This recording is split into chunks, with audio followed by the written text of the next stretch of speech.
and how we think logistics companies especially are positioned to help manage these transitions.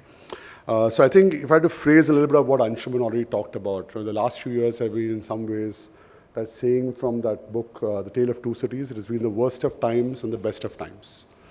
Right? It's been a challenging period for the industry as it has struggled with some the downturn, even the softness before COVID and the downturn coming out of COVID. But macros are very well positioned today.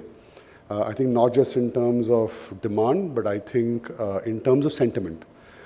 Given the state of our economy, given I think the general broad long-term tailwinds in terms of consumption, I think they favor very well. And in some ways, it's not so much that variability is not there in the space we are in.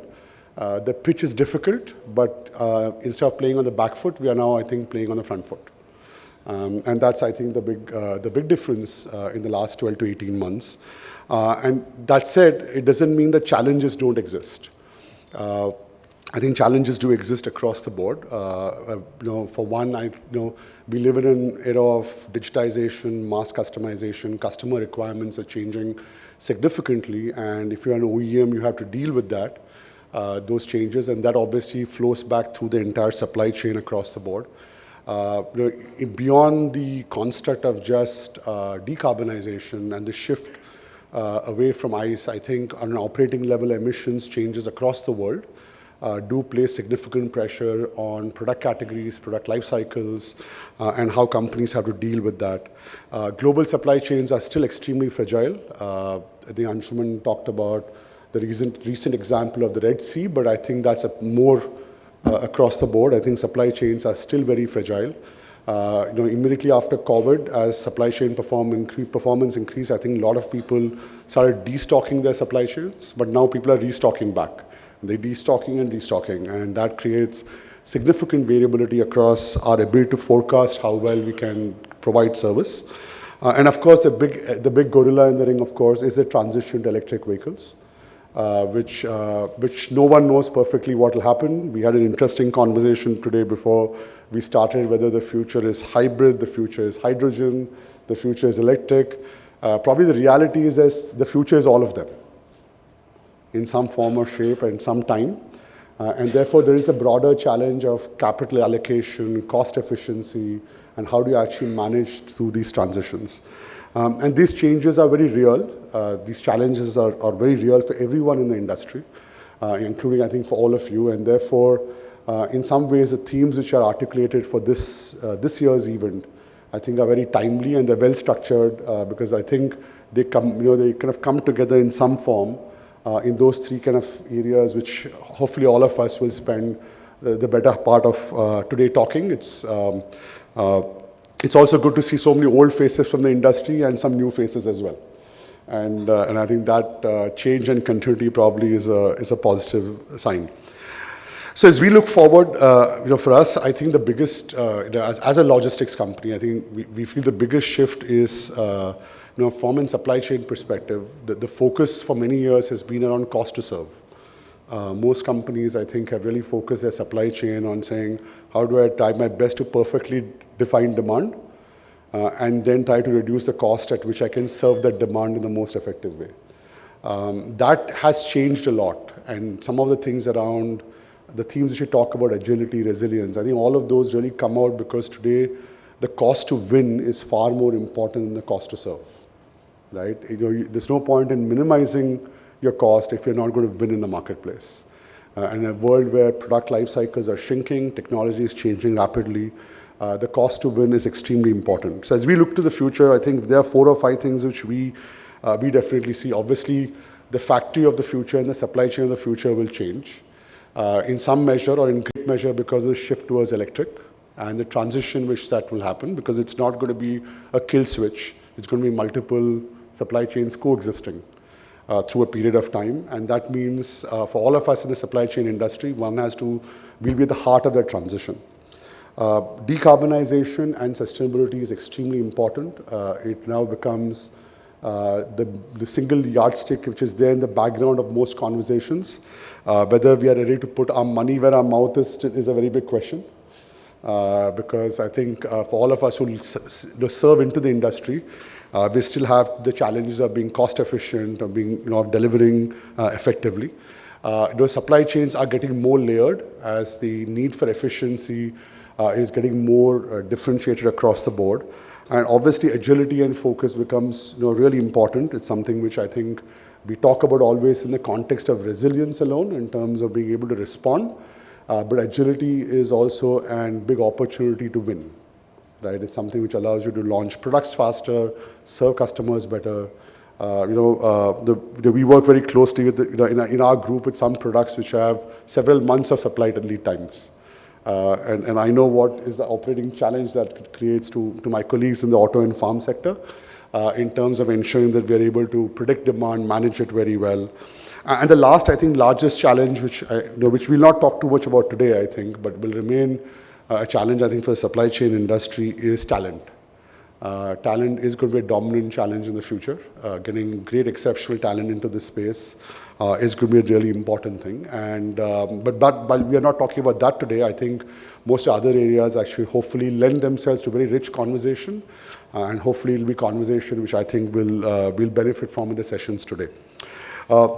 How I think the logistics sector is positioned to enable this, I think, is at the heart of it. And obviously, it's interesting and great that CII Institute of Logistics is organizing this event, because I think our ability to, you can't make in India if you can't move in India, right?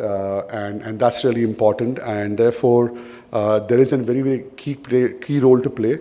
For one, I think, inbound supply chains or inbound to manufacturing supply chains have to improve dramatically in terms of efficiency.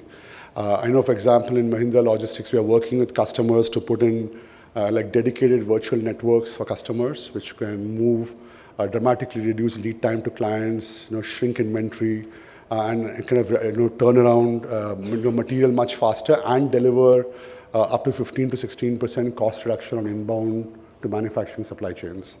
Right? Supply chain integration is something which is going to become very important, and logistics companies are the delivery part of that. There's a lot of talk about technology, but technology only tells you the promise of what can happen. It's going to be, in my lifetime at least, I'm fairly sure it's not going to be Star Trek. We're not going to say, beam me up, Scotty, and a car is not going to come out of nowhere. Right? Stuff still has to be moved, still has to be delivered. And integrating those supply chains physically, I think, is going to be extremely critical. The pressure and the opportunity of that is going to be borne by logistics companies, and there's a great opportunity to do that. We've seen as we work with our own customers, as supply chains become more multimodal, between full truckload, part truckload, how do you optimize that? How do you integrate that with your warehouses? Actually allows you, and your in-plant logistics operations, drives dramatic amount of efficiency. The third area where logistics companies, I think, have a large role to play is actually in-plant logistics efficiencies. We work with some of the largest companies in the country on their in-plant logistics requirements, and the conversations have moved. In the past, in-plant logistics, I used to work with companies like Cummins earlier, and for us, a lot of the focus on in-plant logistics was on reducing the cost. But now I think it's more towards saying, how can you actually improve line productivity? How can you improve, speed of production? And we've been able to do that effectively with some of our customers. For example, where we run multiple sites of theirs. For one, we've been able to bring common operating systems across their locations. We've also been able to drive, JPHs or productivity rates up on their manufacturing levels, which dramatically improves productivity and flexibility for clients. Capacity is an important area. I think, Anshuman, spoke about CHR adding some capacity in Mexico. I think the logistics sector, across the board is adding capacity. You probably see that in warehousing infrastructure and data across. At Mahindra Logistics, we've added 1 million square feet in North India, not very far from here. We are building 2 million square feet in Maharashtra right now as we talk. And we are probably adding some more capacity in the south. So in at least the 3 big clusters for the automotive sector, we are actually adding a substantial amount of capacity, because we think as the boom comes back and as this transition towards electric happens, there will be more opportunity to outsource parts of your supply chain and operations to make it a lot more efficient. And lastly, I think there's a big role which logistics companies play in driving Scope 3 emissions. In reality, I think the entire Scope 3 emissions actually is in logistics. For most of the automotive companies, a very large part of it is in our space. And therefore, it is very incumbent for if companies are going to try to solve Scope 3, it's very difficult to do that without actually having solutions in their supply chain and logistics. It's something which we are investing in. We have India's largest electric vehicle fleet. We have close to 2,000 vehicles now of three-wheelers and four-wheelers. We have 4 million square feet of capacity, which is now IGBC Gold or Platinum certified. So for us, that it's not just doing our energy transition, but working with our customers to drive their energy transition. So it's an interesting phase. I think there's a lot of change happening. As I said, the big change I've seen in the last 2 years is that we are playing on the front foot now. More and more of our customers, as we talk to, are ready to play on the front foot and not the back foot. And therefore, there's an old Chinese saying. Chinese sayings are interesting to quote, but there is an old Chinese saying which says that crisis and opportunity are two sides of the same coin. I think we are at a point where I think the sector is at a point where crisis and opportunity are two sides of the same coin. And how well, I have great confidence that the automotive sector is positioned for incredible success. And the logistics sector in turn has an important and critical role to kind of helping deliver that success. Very much, I know I have several colleagues from the industry here. I know we are very well positioned to do that today. So I look forward. I know some of my colleagues are here today. I think we're well set for some great conversation over the rest of today.